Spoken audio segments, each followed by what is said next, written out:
Assalamualaikum warahmatullahi wabarakatuh, teman-teman.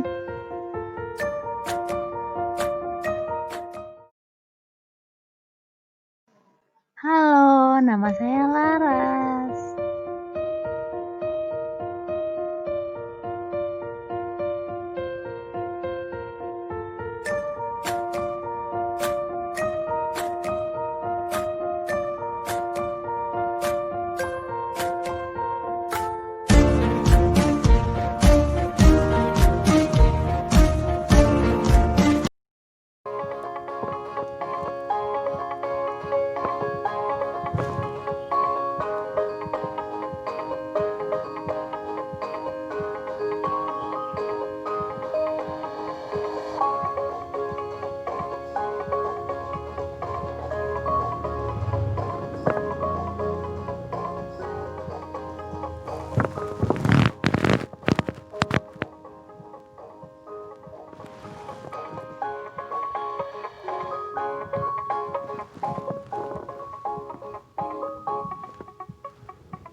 Tahap perkembangan semantik.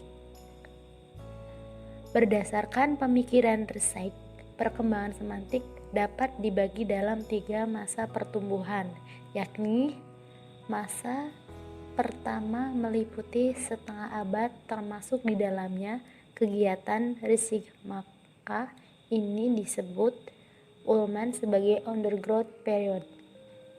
Masa kedua yakni semantik sebagai ilmu murni historis.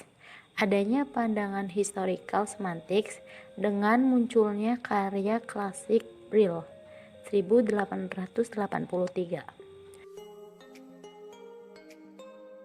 Masa perkembangan ketiga, studi makna ditandai dengan munculnya karya filologi Swedia Gustav Stern yang berjudul Meaning and the Change of Meaning with Speech. Di makna ditandai dengan munculnya karya filologi Swedia Gustav Stern yang berjudul Meaning and the Change of Meaning with Speech refers of the English language. Stern melakukan kajian makna secara empiris. Perkembangan pemerolehan semantik. Proses perkembangan pemerolehan semantik meliputi 4 tahap, yaitu tahap penyempitan makna kata. Tahap ini berlangsung antara umur 1 sampai 1,5 tahun. Tahap ini kanak-kanak menganggap satu benda tertentu yang dicakup oleh satu makna menjadi nama dari benda tersebut. Yang disebut Mea hanyalah kucing yang dipelihara di rumah. Begitu juga dengan guguk, hanyalah anjing yang ada di rumahnya saja. Tahap generalisasi berlebihan. Tahap ini berlangsung antara usia 1,5 tahun sampai 2,5 tahun. Pada tahap ini, kanak-kanak mulai menggeneralisasikan makna suatu kata secara berlebihan. Jadi, yang dimaksud dengan anjing atau guguk dan kucing atau meong adalah semua binatang yang berkaki 4, termasuk kambing dan kerbau. Tahap medan semantik.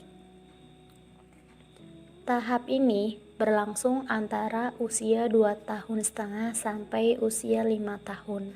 Kanak-kanak mulai mengelompokkan kata-kata yang berkaitan ke dalam satu medan semantik.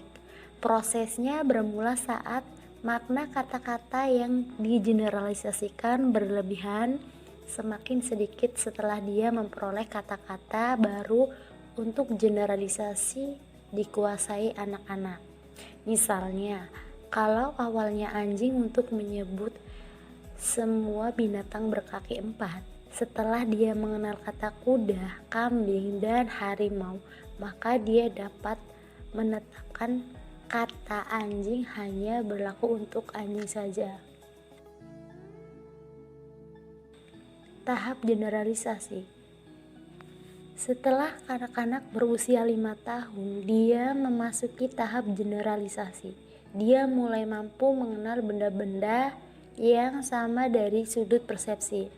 Pengenalan ini akan semakin sempurna seiring pertambahan usia. Mereka bisa mengenal yang dimaksud hewan, mereka bisa morfologi, sintaksis, dan wacana. Semantik kognitif. Semantik kognitif adalah bagian dari gerakan linguistik kognitif. Semantik adalah studi tentang makna linguistik. Semantik kognitif berpendapat bahwa bahasa adalah bagian dari kemampuan kognitif manusia yang lebih umum, dan karena itu hanya dapat menggambarkan dunia sebagai orang yang membayangkannya. Secara implisit, bahwa komunitas linguistik yang berbeda memahami hal-hal sederhana dan proses di dunia secara beda atau budaya yang berbeda, belum tentu ada perbedaan antara dunia konseptual seorang dan dunia nyata. Prinsip utama dari semantik kognitif. Pertama, tata bahasa itu memanifestasikan konsepsi dunia yang dipegang dalam suatu budaya. Kedua, pengetahuan bahasa diperoleh dan konseptual bahwa kemampuan untuk menggunakan bahasa mengacu pada sumber daya kognitif umum dan bukan modul bahasa khusus. Ketiga, sebagai bagian dari bidang linguistik kognitif, pendekatan semantik kognitif menolak pemisahan linguistik tradisional menjadi fonologi, morfologi, sintaksis, pragmatik, dan lain-lain. Alih-alih ia membagi semantik menjadi konstruksi makna dan representasi pengetahuan.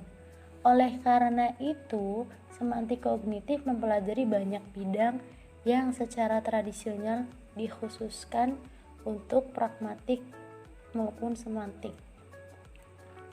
Keempat, teknik asli semantik kognitif biasanya digunakan dalam studi leksikal seperti yang diajukan oleh Leonard Talmy, George Lofdruck, Bruce Wykin. Beberapa kerangka kerja semantik kognitif seperti yang dikembangkan oleh Talmy memperhitungkan struktur sintaksis juga.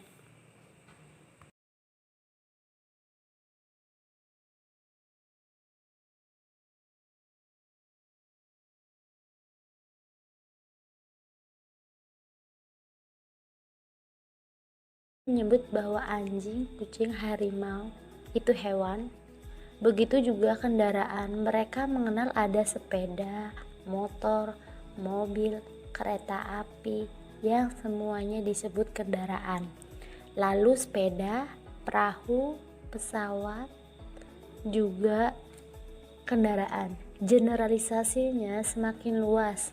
Untuk hewan, nanti mereka akan mengenal ayam, kambing, sapi, kerbau adalah hewan ternak. Jenis semantik.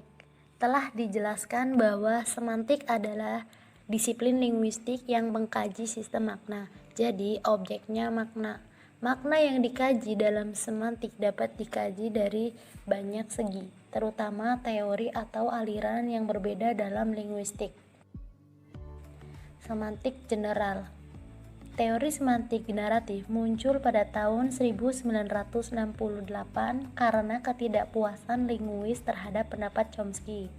Menurut pendapat mereka, struktur semantik dan struktur sintaksis bersifat homogen.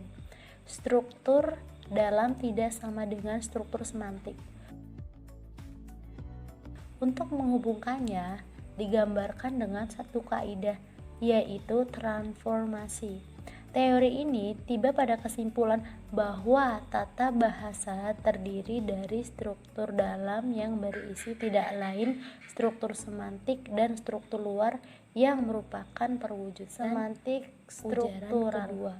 Struktur ini dihubungkan dengan bermula dari pandangan yang struktural yang dipelopori oleh Saussure penganut strukturalisme berpendapat bahwa setiap bahasa adalah sebuah sistem, sebuah hubungan struktur unik yang terdiri dari satuan-satuan yang disebut struktur.